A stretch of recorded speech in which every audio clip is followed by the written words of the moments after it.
hope you're doing really well. It's Sunday. I had my surgery Tuesday, and I am sitting in bed, but I got up today. I got out of the house a little while, and I feel pretty good. I got some really good questions from you guys, and I thought I would kind of address them as best I can. So my surgery, as I mentioned in the other videos, it was a rhinoplasty, septoplasty, bone spur removal, turbinate reduction, and then he removed what they call the dorsal hump, which most Middle Eastern people have. So that should be gone. It'll be interesting to see when the cast is off. So I don't know if you can tell. It feels a little different to me, but it is very swollen. I still have some like yellowing under the eyes. Forgive my skin looking gross, but whatever. So I had some questions. One was how I picked my doctor, and it's kind of an interesting question. I have tons of allergies, so I see an allergist locally, and I live in a kind of a medium-sized city in Virginia. And I also had to go see an ENT about my breathing issues and my ear problems. So yeah, I'm just a mess. But aside from being a mess, I went to this ENT and he scoped my nose and he saw all this blockage and he mentioned that a rhinoplasty would be a good idea, septoplasty, all this turbinate reduction, all this stuff. But he didn't want to do the cosmetic aspect of it, and he thought it would be pointless for me to do just the breathing issues if I wanted a rhinoplasty too. So he referred me to Dr.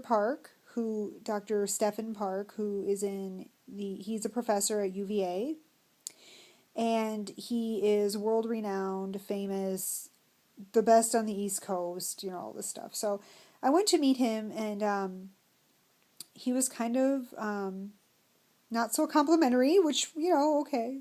He was already going to have my business. I already know I had a large nose. But anyway, so we had an interesting sort of session talking about it and stuff. And I said, well, I'm going to do it. And then it took a couple weeks to get on his schedule because he's very, very busy. He is an ENT plastic surgeon, so he specifically works in the field of fixing your breathing problems and then cosmetic issues too, but mostly the breathing stuff. And in my case, it was complicated surgery because of the breathing issues. So I'm really, really glad that I went to him.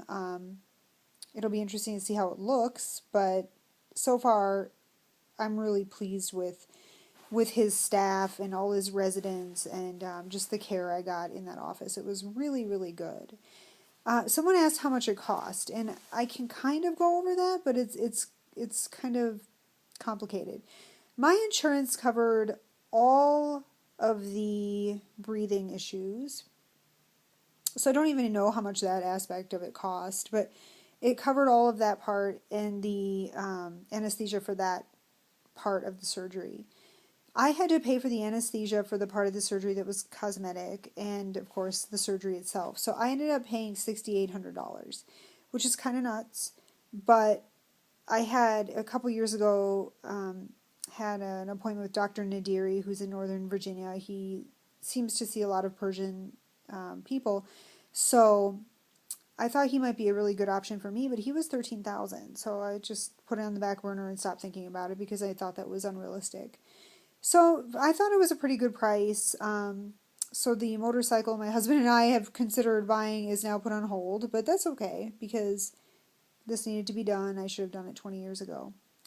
So that was what I ended up paying. I think that depending on where you live, there's such a range of what rhinoplasty costs and, also any cosmetic surgery, Botox and things like that. The range is very wide, and it's just good to ask around and get reviews and opinions and read a lot about the doctors. My doctor was extremely confident in his abilities, and I will say he said maybe I would breathe the first day after the surgery, and I thought that sounds crazy. Everyone says you're so swollen, and I did breathe a little. So, so far so good, knock on wood. It's going to be really interesting to see it tomorrow out of the cast. And also to wear makeup again because, frankly, I really miss it. But my experience over the course of this week has been interesting. It's kind of kicked my ass, excuse my language, but I didn't expect to be in bed most of the week. I kind of thought, a couple days, and I'll be up and moving around and maybe I'll even get on the treadmill. It is not happening. Hopefully soon, because I do sort of feel lethargic from being so lazy. But I've also been on a painkiller.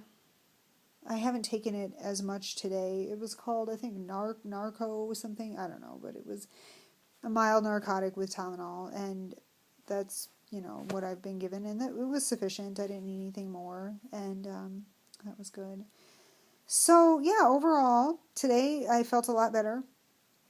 I went for a ride with my family and felt good enough to run into the military exchange. I did feel very strange walking around like this. I kind of wish I had a paper bag on my head, but hey, I'm talking to you, and God knows how many views this will get, so obviously other people are seeing me in bandages.